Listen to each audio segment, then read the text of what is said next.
A dog and her puppies are abandoned and thrown from a car by their drunk owner. But days later, a miracle happens. Stephen walked slowly along the cobblestone streets of the small town.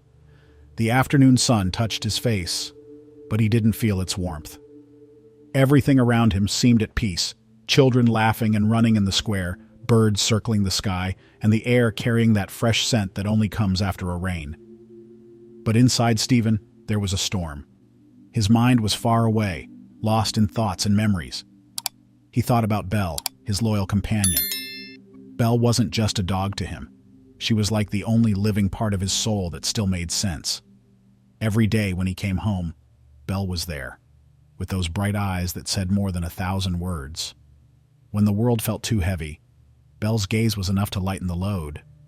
Stephen remembered how Belle ran around the yard, full of energy, her tail wagging as if every moment with him was the best of her life. She understood him in a way no one else could. No matter how tough the day had been, when Stephen threw the ball for Belle to fetch or simply sat to stroke her soft fur, everything seemed to get better, even if just for a moment. But as his steps echoed in the empty street, Stephen felt something different that day. It was a premonition, a restlessness he couldn't explain. The walk home felt longer than usual, and with every step an uneasy feeling grew in his chest. It was as if something was about to change, but he didn't know what. When he finally turned the corner and saw his house, simple and cozy with the old tree in the yard, his heart tightened. There was Belle, sitting at the door as always, waiting. But this time, something seemed different. Her tail moved slowly, almost weakly, and her eyes, still loving, carried a sadness Stephen couldn't understand. He quickened his pace, trying to push away bad thoughts. Belle was everything to him, the last thread connecting him to what was left of a life that once was happy. But as he crossed the gate and approached, the knot in his chest only tightened. Without knowing why, Stephen felt that something was about to change, something he couldn't prevent. Stephen's days had lost their color. He and Juliet, his wife, who once shared laughter and moments of closeness, now lived in constant tension. What used to be small differences, like opposing opinions on what to cook or how to organize the house, began turning into serious arguments filled with frustration. It was as if an invisible wall had risen between them, making any attempt at reconciliation difficult. Stephen tried to salvage what was left of their relationship. He tried to talk, to resolve things calmly, but it seemed that every word he spoke only widened the gap between them. Juliet, in turn, no longer looked at him the way she used to. Her eyes, once filled with affection, now seemed tired and distant. Each night was quieter, and the silence between them felt like a deafening scream of everything left unsaid. The tension built up and finally exploded on a rainy night. The walls of the small house seemed unable to contain the shouting, the cutting words thrown like knives. Stephen, though he tried to control his emotions, let his pride take over. And Juliet, with tears streaming down her face and her voice trembling, said something Stephen would never forget. "I can't do this anymore. I can't stay here." He froze. He stood still in the middle of the living room while Juliet, with quick and determined steps, grabbed her things. She didn't say anything else, maybe because there was nothing left to say. Stephen felt his world crumble around him, but he didn't know what to do to stop it. When the door slammed shut, the sound echoed through the house like the end of a once beautiful melody, now broken. Stephen stood there in the middle of the living room, staring into the void. The house felt bigger, colder, emptier.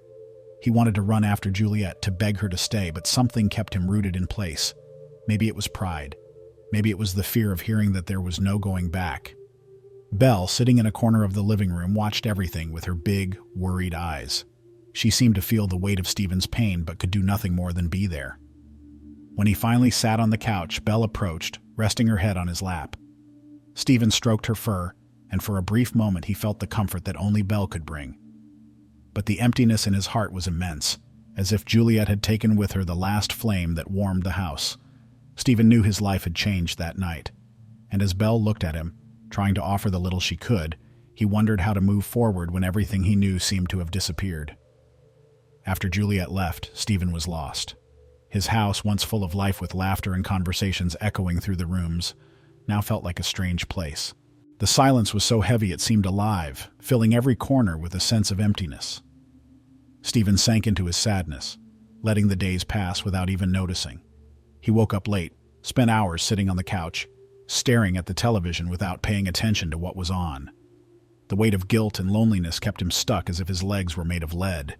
Belle, his loyal companion, tried in every way to get his attention. She brought the ball, ran around the yard, and even lay beside him as she always did. But Stephen couldn't react. Belle had just had puppies. Her little ones whimpered softly, seeking attention and care, but Stephen was so consumed by his own pain that he didn't even notice their needs. He left the water and food bowls empty for days and barely went to the yard to play with Belle. To her, it was confusing. Belle didn't understand why the man who always showered her with love and affection now seemed so distant. The yard, once the stage for joyful games and happy runs, was now abandoned. The ball Belle loved so much lay forgotten in a corner, covered in dust and leaves. The puppies huddled around their mother, seeking warmth and comfort. But Stephen's lack of attention was beginning to take a toll on Belle as well. She still did her best to care for her little ones, but her energy seemed to be draining. One night, Stephen, sitting on the couch with a bottle in his hand, heard Belle whining by the door. She wanted to go out, wanted him to throw the ball, wanted anything that would show he still cared. But he simply looked at her with tear-filled eyes and returned to staring into the void. Belle, tail between her legs, went back to her puppies, but even her steps carried sadness. The house, once a haven of joy and love, had become cold and silent, reflecting the state of Stephen's soul. He was no longer the man who cared for Belle as though she were a part of his very life. And Belle, though still loyal, was beginning to lose herself in the sadness, unable to understand why the one human she loved so deeply had stopped being the person she could trust. Stephen's pain was immense, but he didn't yet realize that in losing himself in his grief, he was not only hurting himself, but also those who needed him the most. Belle and her puppies were a reflection of what Stephen's life had become, a silent plea for care, love, and attention that he couldn't yet hear. It was a quiet night, the kind where the air seems to carry an unexplainable weight. Stephen sat at the kitchen table, staring at an empty glass. His mind was a whirlwind of dark thoughts, and he felt completely suffocated by the sorrow he had been carrying since Juliet left. He looked around the house, and everything seemed to remind him of what he had lost. The laughter, the warmth, the love. Now only emptiness remained, along with a guilt he couldn't bear. Belle, as always, was nearby. She lay beside her puppies, who slept in an improvised box. Stephen glanced at them but didn't feel the love that used to fill his heart when he looked at her. All he felt was a crushing weight, as if every small thing in his life was an unbearable burden. Then, in a moment of desperation and emotional blindness, he made a decision that would change everything. With hurried steps and a heavy heart, Stephen grabbed an old box from the corner of the room. He placed the puppies inside one by one. The little ones whimpered softly, confused by what was happening. Belle watched, restless, following Stephen closely. Her tail wagged hesitantly, as if unsure whether to feel happy or afraid. Stephen carried the box to the car, with Belle faithfully following him. Without looking back, he opened the back door and made her get in with the puppies. Belle got in, still trusting that her owner knew what he was doing. The car started, and during the drive the silence was broken only by the puppies' whimpers and the sound of the engine. Stephen said nothing. His mind was consumed by pain and the misguided belief that this was his only way out. When they reached a secluded stream, Stephen stopped the car. The place was isolated, dark, and the sound of the flowing water echoed around them. He got out without looking at Belle, who stayed in the back seat, her eyes fixed on him. With trembling hands, Stephen took the box with the puppies and placed it on the ground near the stream's edge.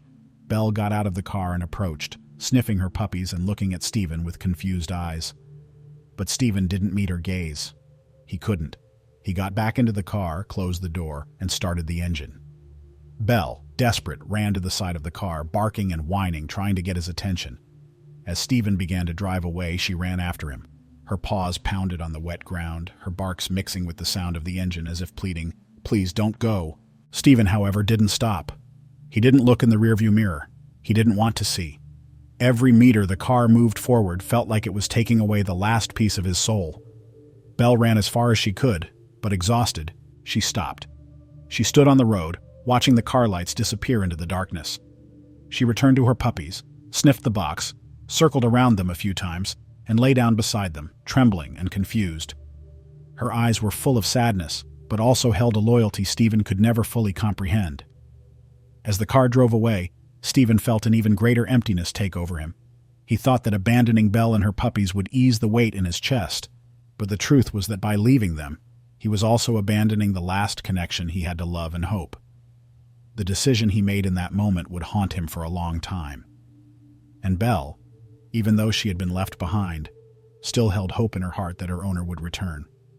The next morning, the sun rose timidly, casting golden rays through the trees surrounding the stream.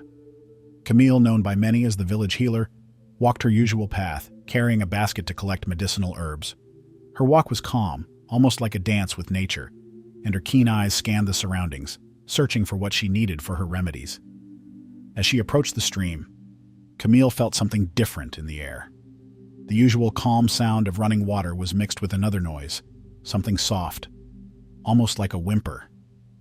Curious and concerned, she stopped and closed her eyes for a moment, listening carefully. Following the sound, she walked cautiously to the stream's edge, where she spotted a torn cardboard box surrounded by something that made her heart ache. There were Belle and her puppies. The dog, lying next to the box, was alert but clearly exhausted. Her big bright eyes stared intently at Camille as if begging for help. The puppies huddled close to their mother, shivering from the cold, emitting small cries that broke the silence of the place. Camille knelt slowly, careful not to startle Belle. Her soft, soothing voice filled the air. "It's okay, little one. I won't hurt you." Belle watched every movement, cautious, but there was something about Camille's energy that seemed to calm her. She didn't growl or try to pull away. She just stayed there, still, as if she understood that this woman had come to help her. Gently, Camille extended her hand, allowing Belle to sniff it. The dog hesitated for a moment, but sensing the warmth and kindness in Camille's presence, she relaxed. With patience, the healer picked up the puppies one by one, placing them in her basket. They were still trembling, but they soon nestled into the soft blankets she always carried. "Come on, girl, you need help too," Camille murmured, stroking Belle's back. Belle looked at the puppies in the basket, and then at Camille. She seemed to understand that this woman meant no harm. With slow steps, she got up and followed the healer, her tail moving slightly, as though she was beginning to feel safe. The walk back to Camille's home was calm but deeply meaningful. The small group, comprising the healer, Belle, and her puppies, seemed to carry a thread of hope in the air. When they arrived at Camille's house, a cozy cabin surrounded by plants and flowers, Belle hesitated at the door for a moment. But hearing Camille's gentle voice calling her, she stepped inside, finding a new refuge. Camille offered Belle fresh, clean water, which she drank eagerly, while the puppies were placed in a comfortable corner surrounded by warm blankets. Food was prepared, and for the first time in days, Belle and her puppies felt safe. The healer spent the rest of the day caring for them, cleaning the little ones and stroking Belle, who seemed calmer with each passing moment. That night, as Belle slept beside her puppies, Camille watched her with a gentle smile. She knew the dog had been through something difficult, but she also knew that love and care could heal even the most wounded hearts. For Belle, this place was now home, and for Camille, taking care of her and her puppies was more than a duty. It was an opportunity to bring light to a story that began in darkness. After Stephen left Belle and the puppies by the stream, he returned home, but the house no longer felt like a home. The emptiness felt even greater. The silence, which had already been hard to bear, was now deafening. He tried to convince himself that he had done what was necessary, but deep down he knew it had been a mistake. The guilt began to grow, like a shadow that followed him everywhere. Days passed, and Stephen barely had the strength to get out of bed. He avoided looking at the yard where he used to play with Belle because it only brought painful memories. Her ball remained in a corner, a silent reminder of what he had lost. He tried to ignore it all, but the pain and regret consumed him. Over time, Stephen began seeking solace in alcohol. At first, it was just a glass of wine or a shot of whiskey at night to calm his mind. But it quickly became a routine, and he started drinking more, trying to drown the guilt that haunted him. He thought alcohol would help him forget, but it only made things worse. Each sip seemed to add weight to his chest. When sober, the guilt was like a constant thorn. When drunk, it became a deafening scream inside his head. He replayed the moment Belle ran after the car, her eyes pleading for him to stop, and he couldn't escape the memory. The alcohol brought no relief, only pushing him further away from what remained of his life. Stephen stopped taking care of himself. His clothes were always wrinkled, The house grew messier, and the mirror in the hallway reflected a man he barely recognized. The nights were the worst. He stayed up late, sitting on the couch with the bottle beside him, listening to the silence of a house that once brimmed with life. Even at rock bottom, Stephen knew he was destroying himself. But the sadness was so overwhelming that he didn't know where to begin to climb out of the pit. The guilt suffocated him, and he felt he didn't deserve forgiveness, not even his own. What Stephen didn't yet realize was that even in the deepest darkness, there's always a small light waiting to be found. But at that moment, all he could see was the pain, unable to imagine that the path to redemption was already being set, even if he didn't know it. Stephen wandered aimlessly along the dirt road, his feet dragging and his mind lost in a whirlwind of thoughts. It had been days since he had slept well, and the alcohol he drank every night only added to his exhaustion. His guilt seemed to be everywhere, especially as he approached the stream. It was as if the place called to him, a painful reminder of what he had done. The sun was high, but Stephen barely noticed the heat burning his skin. His steps were slow, heavy, as if every movement required more strength than he had. His vision began to darken, and before he could understand what was happening, his knees buckled. He collapsed by the stream, among the rocks and damp earth. The gentle sound of the water seemed to mock him, mingling with the echoes of the puppy's cries in his memory. Camille, the village healer, was gathering medicinal herbs nearby. Her ears caught the sound of something unusual, not the stream or the birds, but something heavy, like a body falling. With hurried steps, she followed the sound and found Stephen lying on the ground, his face pale and his breathing irregular. He looked like a shadow of his former self, with dirty clothes and sunken eyes reflecting a pain far deeper than physical.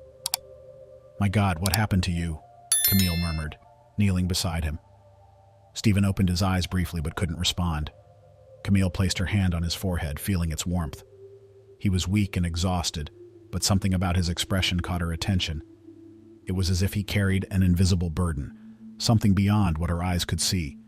With effort, Camille helped him to his feet, supporting his weight on her shoulders. "Come on, you need help. I'll take care of you. But you have to trust me," she said, her voice firm yet comforting. Stephen didn't have the strength to resist. He followed her, stumbling as she guided him toward her cabin. Camille was well known in the village for her wisdom and kindness. She had a gift for recognizing when someone needed more than just physical healing, and Stephen, with his empty expression and lost gaze, clearly needed much more. When they arrived at the cabin, Camille settled Stephen onto a simple bed, offering him water and a little food. As he rested, something caught his attention. Belle, lying in a corner of the cabin with her puppies, raised her head upon hearing Camille's voice. The dog stared at Stephen, her gaze filled with something that resembled recognition. Camille noticed Belle's reaction and looked at Stephen curiously. She knew there was more to this story than had been revealed. When Stephen finally regained some strength, he opened his eyes and saw Belle. For a moment he froze, unable to believe what he was seeing. "Belle," he murmured, his voice weak. Camille observed the immediate connection between the two. Belle, despite having been abandoned, showed no anger. Instead, she approached cautiously as if waiting for an explanation. Stephen, meanwhile, felt the weight of his guilt return with full force. He wanted to speak, but the words wouldn't come. "You know this dog, don't you?" Camille asked gently, her eyes sharp with understanding. Stephen simply nodded, unable to stop the tears that began to stream down his face. He knew that this encounter was no coincidence. It felt as though fate was giving him a second chance, but he wasn't sure if he had the strength to take it. Camille, with her patience and wisdom, realized that this was just the first step in a long journey of redemption for Stephen. "It doesn't matter what happened before," she said, placing a reassuring hand on his shoulder. "What matters is what you choose to do from now on." Stephen looked at Belle again. Those eyes he knew so well were there, filled with love and trust, even after everything. In that moment he realized that perhaps there was a chance to right the wrongs of his past, but to do so he would first have to face himself. Stephen woke to the gentle smell of herbal tea and the comforting sound of a fire crackling in the wood stove. He was in Camille's cabin, but everything felt like a blur. His head throbbed, and his body felt heavy, as if he had been carrying the weight of the world for too long. When he tried to sit up, he saw Camille entering the room with a bowl of hot soup and a calm expression.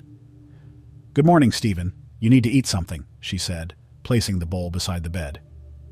Stephen nodded weakly in thanks, but he couldn't shake the knot tightening in his throat. He knew there was much more weighing on him than just hunger or exhaustion.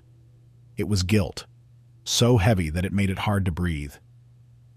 In the days that followed, Camille cared for him with patience and kindness. She didn't ask questions or push him. She simply offered food, tea, and soothing words, as though she understood that Stephen needed time to gather himself. Slowly, he began to feel stronger physically, but the weight on his soul remained, like a constant shadow. One afternoon, while Camille tended to her garden, Stephen mustered the courage to speak. He knew he had to confess, to unburden himself. With hesitant steps, he approached her and began to talk, his voice low and trembling. "I need to confess something. Something terrible." Camille stopped what she was doing and looked at him, her gaze full of understanding. "Go ahead, Stephen. I'm here to listen." With trembling hands, he told her everything. He spoke of Belle, the puppies, the abandonment by the stream. He described the sorrow that consumed him, and the guilt that had haunted him since that day. His words were punctuated by tears, and each sentence felt like opening a wound in his chest. "I betrayed her. She trusted me, and I abandoned her. They were my responsibility, and I just walked away." When he finished, Stephen hung his head, unable to meet Camille's eyes. He expected reproach, perhaps even anger, but all he heard was silence. Then he felt a light hand on his shoulder. "Stephen, we all make mistakes. Some greater than others, but what matters is what we choose to do afterward." He raised his eyes, surprised by the tenderness in her voice. Before he could say anything, Camille pointed to Belle, who was lying near the cabin's entrance, watching everything. "She's still here, isn't she? And from what I can see, she's already forgiven you. Maybe it's time for you to do the same." Stephen looked at Belle, and the sight of her made him tremble. Even after everything, after the abandonment, there she was, her eyes filled with love and trust. Belle slowly stood up and walked toward him. She stopped right in front of him and gently touched his hand with her nose. That simple gesture, loaded with meaning, broke the last bit of resistance in Stephen. He fell to his knees and embraced Belle, crying like he hadn't in years. "I'm so sorry, Belle. Please forgive me." Belle responded in the only way she knew, wagging her tail and licking his face as if to say that everything was okay. For her, there was no resentment, only love. In that moment, something changed inside Stephen. The guilt that had been crushing him began to lift, making room for something new. Hope. He realized that, while he couldn't change the past, he could choose to do things differently from now on. Belle's forgiveness was a reminder that there is always a chance to start over, even when it feels like all is lost. Camille, observing the scene, smiled. She knew this was just the beginning, but she also understood that Stephen was finally taking the first step toward forgiving himself. From that point on, he would have the opportunity to rebuild his life, with Belle by his side, as she had always been. In the days that followed that moment of forgiveness, something began to shift in Stephen. He started waking up early, even before the sun rose, and would find Belle lying near the door, always waiting for him with the patience only she seemed to possess. Her puppies now ran around Camille's yard, full of energy, tumbling over one another and exploring the world with the curiosity of those just discovering life. Stephen began to realize that small actions, the ones he used to overlook, could make a huge difference.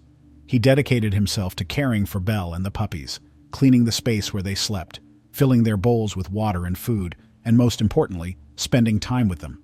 Each day, he felt the emptiness that had consumed him being filled, not by grand gestures or drastic changes, but by the simple, pure love the animals shared with him. Camille, ever observant, watched Stephen with a satisfied smile. She knew true healing lay in the daily routine, in the little things that often go unnoticed.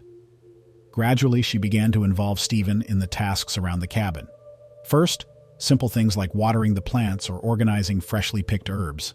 Then, more complex tasks like preparing teas and natural remedies that she shared with the village.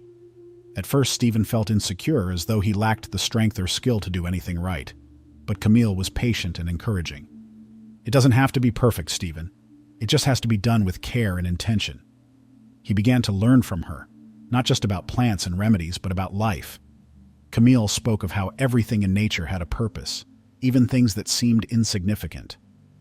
Stephen listened in silence, absorbing every word, and slowly started to see himself differently. Perhaps he too had a purpose, something he had yet to discover. As the days passed, Stephen noticed the shadows that once followed him beginning to lighten. When he played fetch with Belle or watched the puppies frolicking, he felt something he hadn't experienced in a long time. Peace. It wasn't a grand or sudden feeling, but a quiet tranquility that grew steadily, like a plant sprouting in the soil after a storm. One morning, while working in the garden with Camille, Stephen caught himself smiling. It was a subtle, almost imperceptible smile, but it was there. He didn't know exactly why he was smiling, but he understood he was beginning to reconnect with life. For the first time in a long while, he didn't feel that the weight of guilt defined who he was. Camille noticed and commented in her calm voice, "You see, Stephen? Sometimes all we need is to take small steps, one day at a time, until we realize we're walking towards something greater." Stephen didn't respond, but his smile widened slightly. He still had a long way to go, but now he knew he wasn't alone. Belle, with her unwavering loyalty, remained by his side, and Camille, with her gentle wisdom, guided him. He was discovering that forgiveness wasn't just something to be received. It was something to be lived every day in every small choice to be better than yesterday. At that moment, under the soft morning sun, while working beside Camille and watching Belle play with her puppies in the background, Stephen realized he was finally reconnecting with life. And for the first time in a long time, he believed there was hope. One peaceful afternoon, as Stephen and Camille worked together in the garden, she paused, observing him with a soft smile. He was stronger now, more confident. His face, once marked by the weight of guilt, now carried traces of hope. He was a different Stephen from the man she had found collapsed near the stream. "Stephen," Camille began in her calm voice, "have you ever thought about sharing your story?" Stephen stopped what he was doing and looked at her, puzzled. "My story? Why would anyone want to hear that?" Camille smiled patiently. "Because there are so many people out there carrying guilt, feeling lost and hopeless. Maybe by hearing about your journey, they'll realize there's a way back, that it's possible to find forgiveness and start over." Stephen hesitated. He still felt ashamed of what he had done, the abandonment, the pain he had caused. But he knew Camille was right. He wasn't the same man anymore, and maybe his story could truly help others. "I'm not sure I can, Camille. What if they judge me? What if no one understands?" She placed a reassuring hand on his shoulder, her gaze full of confidence. "You don't need everyone to understand. You just need to be honest. The rest will take care of itself." With that, Stephen decided to try. A few days later, Camille organized a small gathering in the village square. People arrived slowly, curious. Many trusted Camille's words, but few knew who Stephen was or why he was there. He was nervous, his palms sweaty and his heart raced with each passing moment. Belle sat beside him as always, her watchful eyes seeming to say, "I'm here with you."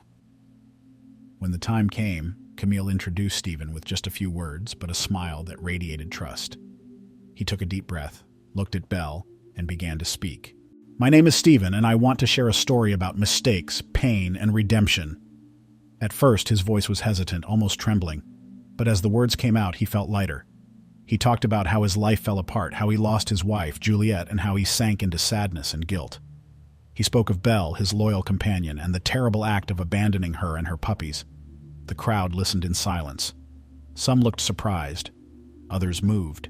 Stephen continued, recounting how Camille found him, Belle's forgiveness, and his journey to rebuild his life one step at a time. "It wasn't easy," he said, looking at the people. "But I realized that sometimes we are our own harshest judges. Belle forgave me before I could even forgive myself.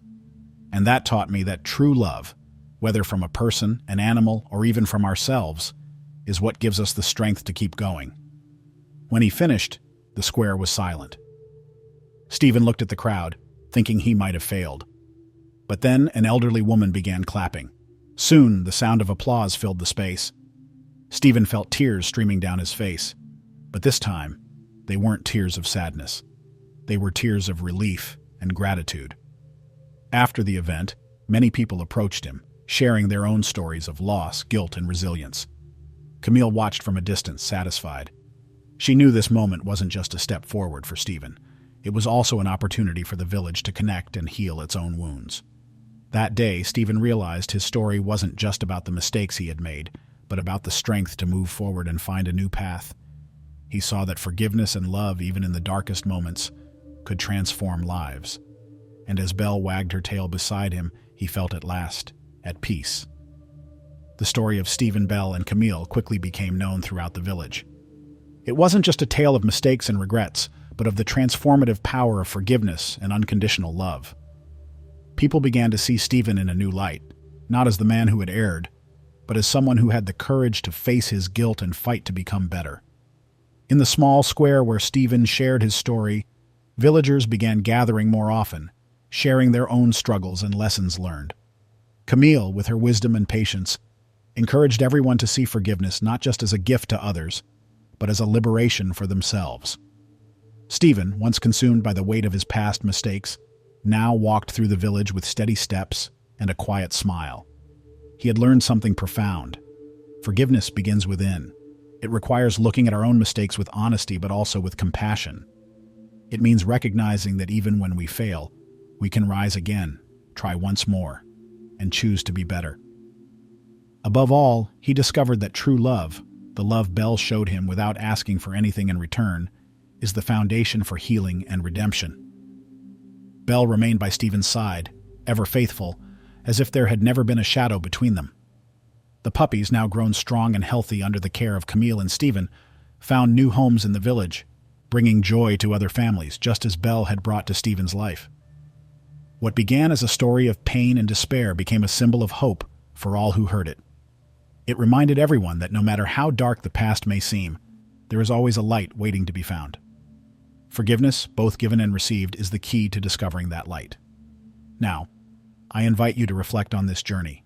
Think about the moments when you've made mistakes or felt lost. Is there someone you need to forgive? Or perhaps it's time to forgive yourself.